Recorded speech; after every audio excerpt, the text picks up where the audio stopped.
As it is బయటికి పంపేయాలని చూస్తున్నారు, అదంతా కూడా పక్కకు తీశారు. అంటే బేసిక్ ఏంటంటే ముందు పాయింట్ అంటే పునారుల దగ్గర చూశారు, అంటే ఎక్కడైతే స్టార్ట్ అవుతుందో ఆ పాయింట్ లో తనిఖీలు చేశారు. ఇప్పుడు ఈవేళ ఏం చేశారంటే ఎండ్ పాయింట్ వచ్చేటప్పుడు ఎక్కడైతే మాఫియా జరుగుతుందో ఆ ఎండ్ పాయింట్ లో కూడా ఒకసారి చూశారు. నాకు తెలుసు మధ్యలో కూడా వారు చూసే ఉంటారండి. సో కేజీ 900 ఉన్నారు కదండి, ఇప్పుడు ఎండ్ పాయింట్ వచ్చేసరికి ఇక్కడ బియ్యం ఎటు బయటకు పోతుందని చూశారు. ఆ పోవడంలో ఎక్కడ మెయిన్ కీలక పాత్ర ఎవరు? గతంలో Kakinada see port, Kakinada port నుంచి యాంకరేజ్ పోర్ట్ నుంచి ఎంత జరిగింది వ్యాపారం అనేది లెక్కలు తీస్తాయంటే మీకు, అంటే మన ప్రేక్షకులు కూడా తెలియడానికి 2018-19 వచ్చేటప్పటికి 18 lakh టన్స్ మెట్రిక్ టన్స్ వెళ్ళేదండి బయట రైస్ ఎక్స్పోర్ట్. 2021 లో 31.5 టన్స్ మెట్రిక్ టన్స్.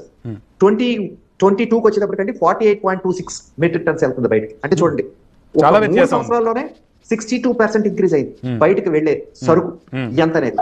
ఇదంతా ఏంటండి, ఓన్లీ రైస్. ఏ రైస్ వెళ్తుంది, ఇప్పుడే ఎందుకు వెళ్తుంది అనే పాయింట్ మీద కూడా స్ట్రెస్ చేయాలి. ఇక్కడ కాకినాడ పోర్ట్ ఎక్కడ ఉందండి? కాకినాడ సిటీ ఎమ్మెల్యే దూరంపూడి చంద్రశేఖర్ రెడ్డి గారు ఉన్న ఏరియాలో. కాకినాడ ఆయన రైస్ మిల్లర్స్ అసోసియేషన్ మొన్నదాకా వాళ్ళ తండ్రి గారు ఉండేవారు. వాళ్ళ తండ్రి గారికి అఫీషియల్ గా గవర్నమెంట్ నామినేటెడ్ పదవిలో తీసుకొచ్చారు, సివిల్ సప్లైస్ కార్పొరేషన్ చైర్మన్ గా. అయిపోయాక మళ్ళీ ఆ rice millers association east Godavari వేరే వాళ్ళు బయటకు వెళ్ళిందంటే వెళ్ళలేదు, మళ్ళీ వాళ్ళ తమ్ముడు గారిని తీసుకొచ్చి అందులో కూర్చోబెట్టారు. ఇప్పుడు ఈ కనపడని అందరికీ కనపడే ఈ 3 సింహాలే, సైలెంట్ గా కనపడే 4వ సింహం ఒకటి ఉంది. మ్యారిటైమ్ బోర్డ్ చైర్మన్ కింద ఉంది పోర్ట్.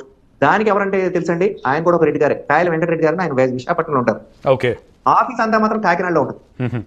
కాకినాడలో ఉండి ఆయన వైజాగ్ లో ఉన్న ఇక్కడ ఆపరేషన్ జరుగుతుందంటే మీకు తెలుసు కదండి. మా ఈస్ట్ గోదావరి సీఎం ఒక ఆయన ఉంటారు, ఆయన కనసానలే బెగైన్ చంద్రశేఖర్ రెడ్డి గారు. 3 సింహాలు ఇక్కడ కనపడిన సింహం విశాఖపట్నంలో మొత్తం అంతా కూడా పోర్టు వీరి అధీనంలో పెట్టి ఇక్కడి నుంచి అన్ని చేస్తున్నారు అనడానికి మీకు ఈ లెక్కలు కొంత చెప్పాల్సి వస్తుంది, ప్రజలకు తెలవాలి కాబట్టి. ఈ బియ్యం అంతా ఎక్కడి నుంచి వస్తుందంటే ఈ బియ్యమే, పీడిఎస్ బియ్యమే. ఈ బియ్యం మళ్ళీ ఎక్కడికి వెళ్తున్నారు అనుకుంటున్నారు? ఆఫ్రికా దేశాలు. ఇదంతా